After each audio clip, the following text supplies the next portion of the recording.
Kochi Dhanushkodi ദേശീയപാതയോരത്ത് Devikulam signal point മുതൽ botanical garden വരെയുള്ള ഭാഗത്തെ വഴിയോര കടകൾ നീക്കി.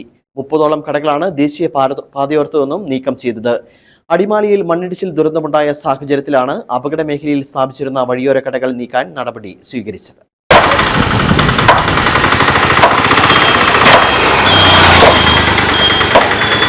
രണ്ട് ദിവസങ്ങളിലായാണ് കൊച്ചി ധനുഷ്കോടി ദേശീയപാതയോരത്ത് ദേവികുളം സിഗ്നൽ പോയിന്റ് മുതൽ ബൊട്ടാണിക്കൽ ഗാർഡൻ വരെയുള്ള ഭാഗത്തെ വഴിയോര കടകൾ നീക്കിയത്. ഒഴിപ്പിക്കലിന്റെ ആദ്യ ദിവസം നടപടിക്കെതിരെ ചില പ്രതിഷേധങ്ങൾ ഉയർന്നിരുന്നു.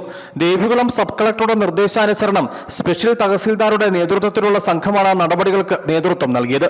30ഓളം കടകളാണ് ദേശീയപാതയോരത്തു നിന്നും നീക്കിയത്. അടിമാലിയിൽ മണ്ണിടിച്ചിൽ ദുരന്തമുണ്ടായ സാഹചര്യത്തിലാണ് സിഗ്നൽ പോയിന്റ് മുതൽ ബൊട്ടാണിക്കൽ ഗാർഡൻ വരെ അപകട മേഖലകളിൽ സ്ഥാപിച്ചിരുന്ന വഴിയോര കടകൾ നീക്കാൻ നടപടി സ്വീകരിച്ചത്.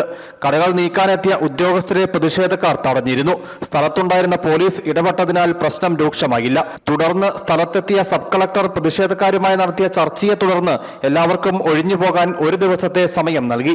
ഇതിന് പ്രകാരം കടയുടമകൾ തന്നെ വഴിയോര വിൽപ്പനശാലകൾ നീക്കുകയായിരുന്നു.